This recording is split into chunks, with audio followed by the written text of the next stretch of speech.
I'm a 33-year-old office worker. My husband Tony is 5 years older, and we've been married for 7 years.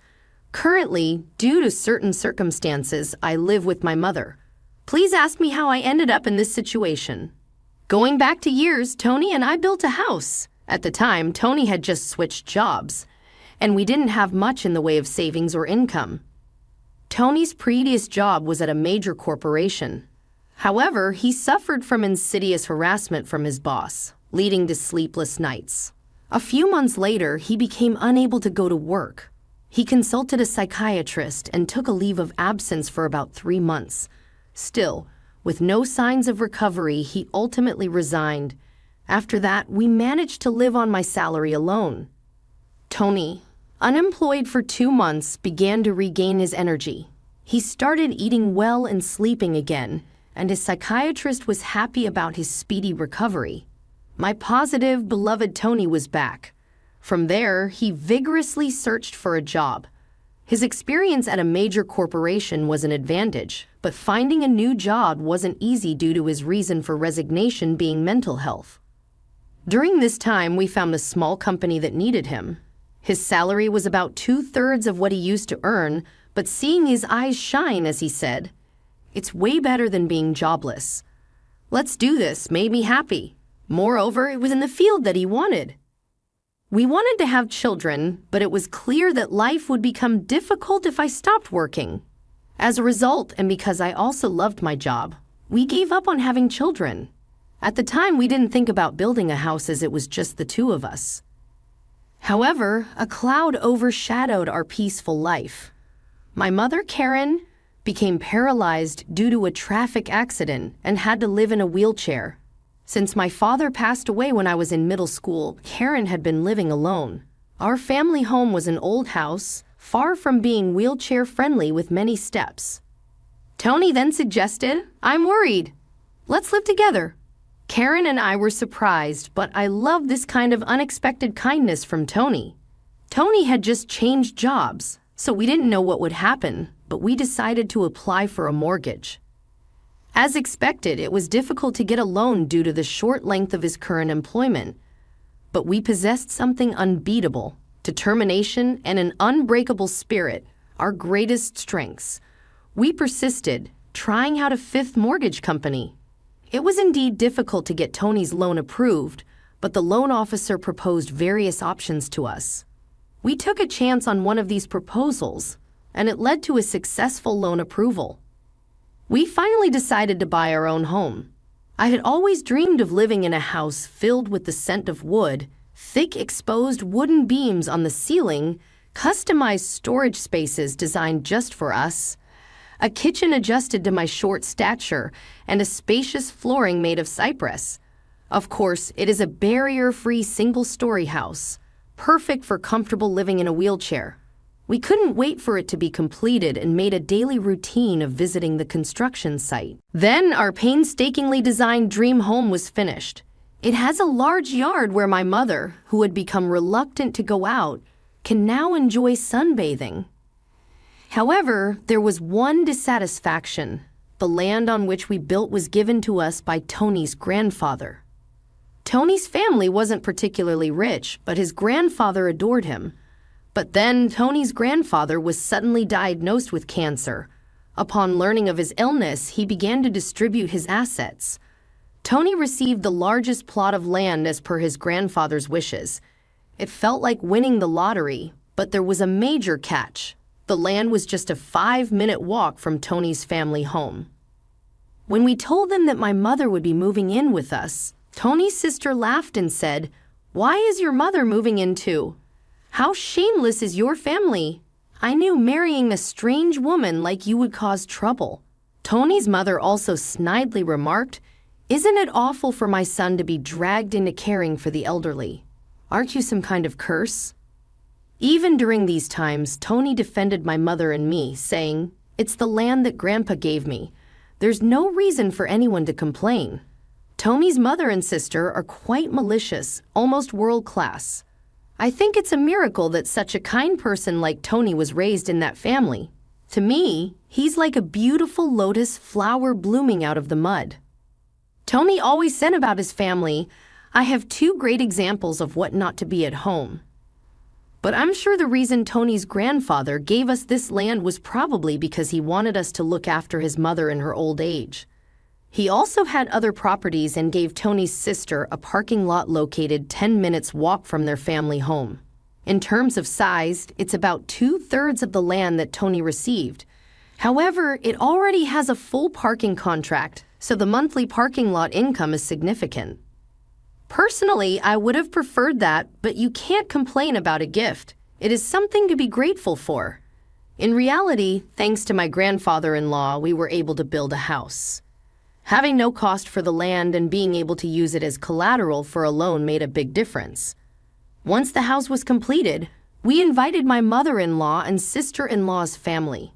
However, during construction, we heard from the builders that they had come to see the house several times without our permission. They arrived an hour and a half later than the agreed time without any apology. Pardon our intrusion. This is kind of like Grandpa's house too, so it's kind of like our house as well. Oh, such a nice house. The smell of wood is nice. No need for air fresheners, said my sister-in-law as she waltzed in, even though her shoes were muddy because of the rain. She didn't mind at all and went straight into our newly built house. Her husband also walked around in muddy shoes, ignoring the slippers we had prepared. When I urged, we have slippers available if you'd like to wear them, my sister-in-law laughed and replied, it's such a hassle. You can just wipe the floor. From the get-go, the atmosphere was terrible, and of course, they came empty-handed. After touring the rooms, they reached my mother's room. My mother's room is the most spacious and has the best sunlight. At my mother's request, we designed it like a duplex, complete with a kitchen. It's a room like a second living area. Seeing this, my mother-in-law said, I'm fine with this room. I want to live here.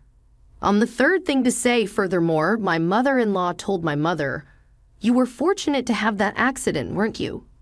Thanks to being paraplegic, you've moved from that old shack to such a nice house. Isn't it a turn of fortune?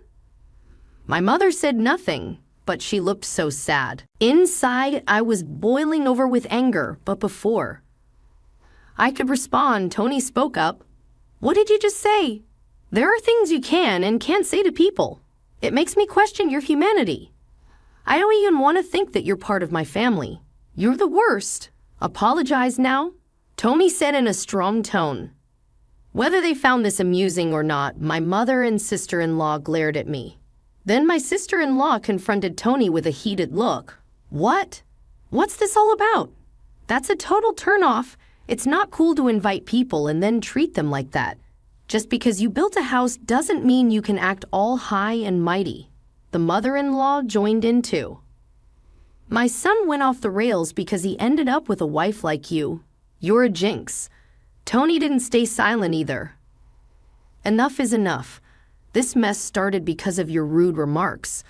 You were saying that the accident was a good thing and calling my wife a jinx. I will forgive you for that. The mother and sister-in-law looked frustrated by Tony's strong rebuttal. Then my mother, who had been watching the whole scene, apologized with a regretful look. It's okay. I'm living together with them because I actually had an accident, and it's true that I was able to live in this beautiful house from a run-down one. Your son has always been kind to me. Thank you. Perhaps feeling guilty, the mother and sister-in-law left, shooting me a nasty look. My mother then apologized to Tony. I'm sorry. I must have upset your mother and sister. I'm sorry I ruined the mood on the day of the housewarming party because of me. Tony also said, no, I should be the one apologizing. It's embarrassing. They really lack decency. I'm really sorry, but I am happy to be living with you. Please understand that. With that, my mother started to tear up. Since it's near Tony's parents' house, the neighbors are all people we know. They've all known Tony since he was a child, so they're very kind to us. 4 months have passed since that mess. When we were finally getting used to our new home and my mother started to smile more, an incident occurred. I received a call from home while I was at work. We rarely get calls from home, so it startled me. My bad feeling came true. My mother, unable to hide her agitation, called me. It's awful. Tony collapsed at work. I too was agitated by the serious tone. I immediately consulted with my boss and headed to the hospital. On the way, I tried to remain calm by unconsciously imagining positive scenarios. Like when I get to the hospital, he'll be all right, and joking around to keep me in good spirits. But when I arrived at the hospital, I couldn't believe my eyes. My husband, who was supposed to have gone to work cheerfully after eating breakfast as usual, we were supposed to have a movie date this weekend. But now, what I see is him with countless tubes connected to his body. I was completely lost. The doctor said he's in a very dangerous condition. Even if he survives, we don't know if he will regain consciousness. I felt as if I was in a movie. I couldn't even cry. I prayed fervently, yet my prayers went unanswered. My husband Tony passed away just like that. In my state of shock, my mother and sister-in-law showed up as expected when they heard Tony had passed away. My sister-in-law aggressively asked, "Did you poison him or something? Were you after his life insurance money?" Following suit, my mother-in-law cornered me too. Bad things always happen when you're around. Just like your mother, you really are a jinx. I was so sad I couldn't speak. Just then my mother arrived in a caregiver's taxi. She was crying at the circumstances of Tony's death. Seeing my mother in tears, I was finally able to cry as well. As the two of us sobbed loudly, my mother-in-law said, "Oh, stop it. Can't you quit the fake cry? My son changed after meeting you too. Now that my son is gone, I don't want to see your faces ever again. Don't appear before us again." And then she left the hospital. From there, we had a funeral director come in and arrange the schedule for the funeral. We headed to the funeral home. Tony's cause of death was a subarachnoid hemorrhage. I can't believe it. He was fine until morning. When I informed my mother-in-law about the funeral schedule, she replied unexpectedly, "He's always sided with you too, so I won't attend the funeral. My daughter won't come either." Many people from Tony's company and his friends attended the viewing. However, neither my mother nor my sister-in-law and her husband were present. It's unbelievable, but maybe that's just the kind of people they were. Many people attended the funeral too, and I could tell that Tony was loved by many. There were many who shed tears for his untimely death. I was glad to spend the whole day with them who sincerely missed my husband. I had received an email from my mother-in-law after Tony's death, but its content was inappropriate, so I didn't reply. The email was asking about the amount of life insurance money. She kept emailing because I hadn't replied and eventually said, "I have a right to receive it. I wasn't in a position to deal with it, so I ignored it." When we arrived in our house, I saw a light seeping out of the room. My mother, Karen, looked puzzled and said, "That's strange. I thought we turned off all the lights. Maybe I forgot to turn it off because I was too agitated." I replied, "That's all right. It's only natural to be upset given the situation," and unlocked the door to our house. Sure enough, we could hear the sound of a TV coming from inside, definitely weird. My mom and I exchanged glances, then fearfully entered the room. There, sitting in the room, were my sister-in-law and her husband. "What are you doing?" I was so surprised that I couldn't even raise my voice. The living room was filled with unfamiliar furniture and boxes. We had absolutely no clue what was happening. My sister-in-law then said, "Why did you just barge in here?" "Well, it's your first time, so I'll let you off the hook. We're taking this house. We sold your stuff, so leave." My mother and I were utterly stunned. We had no idea what was going on.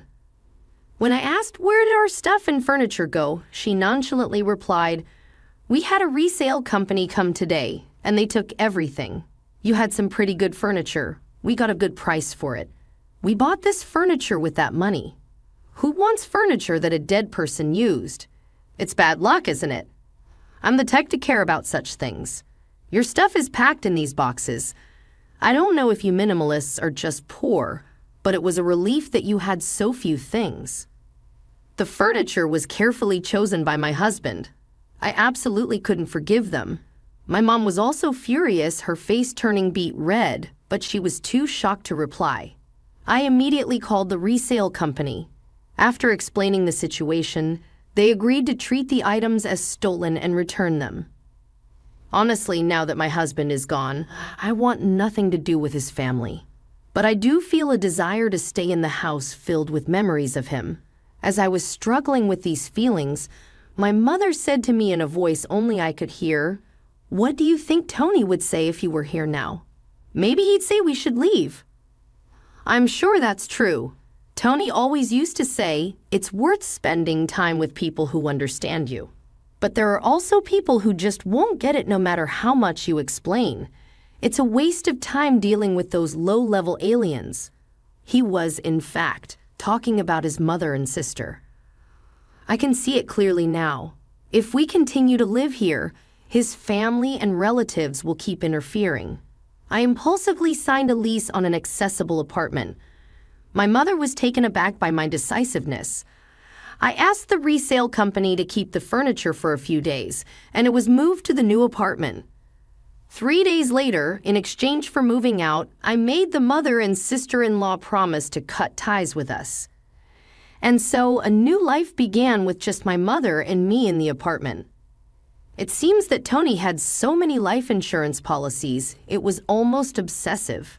Tony often joked, always with a smile, "When I die, you guys will be rich."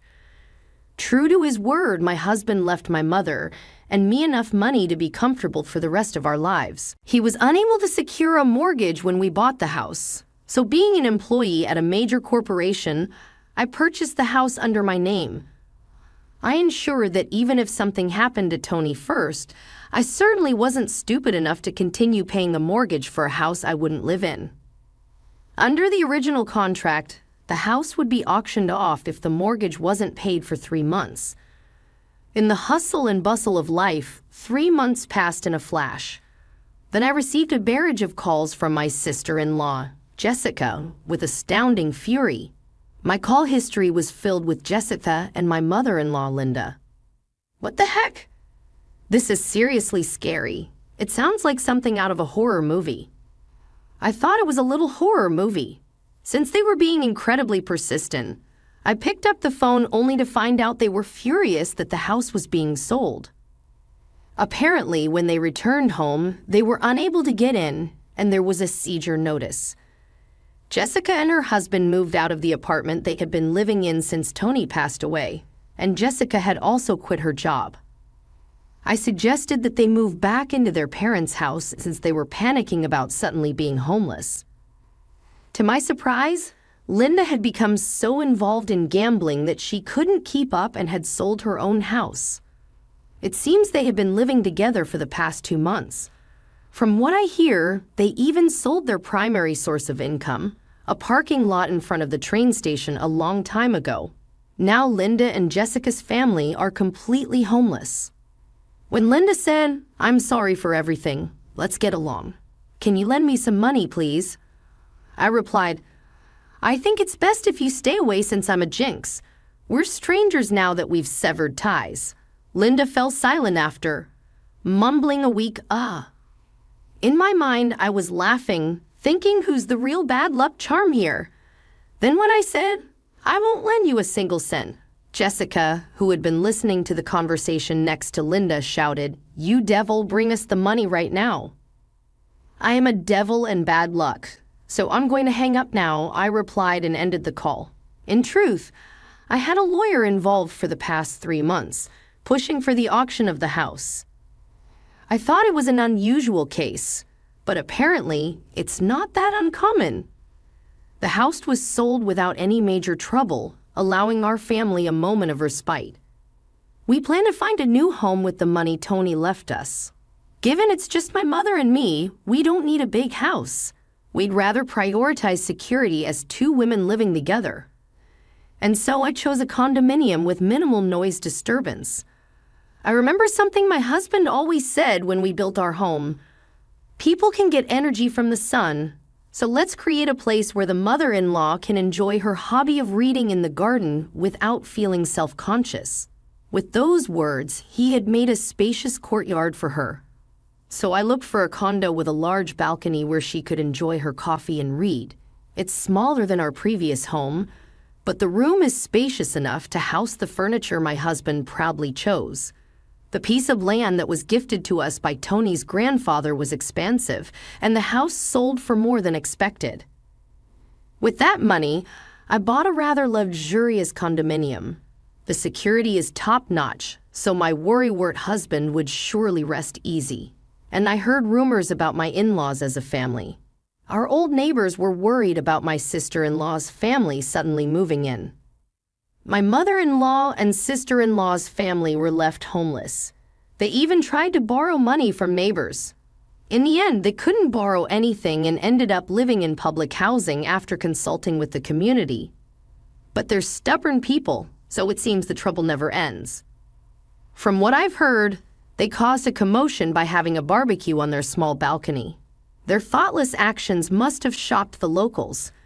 And whether it's due to a lack of money or just frustration, they seem to have loud arguments every night. People are saying they're causing such a racket that it sounds like things are being thrown around. My sister-in-law's husband left a long time ago, and now it's just her and Linda living together. It's quite the contrast to my peaceful life with my mother.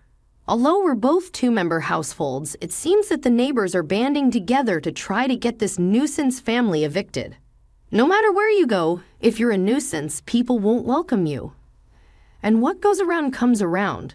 I just want to live peacefully and quietly estranged from my embarrassing family. I believe that Tony is surely watching over us. From now on, I plan to live my life without causing trouble to others and do my best to live not just for myself, but for Tony as well.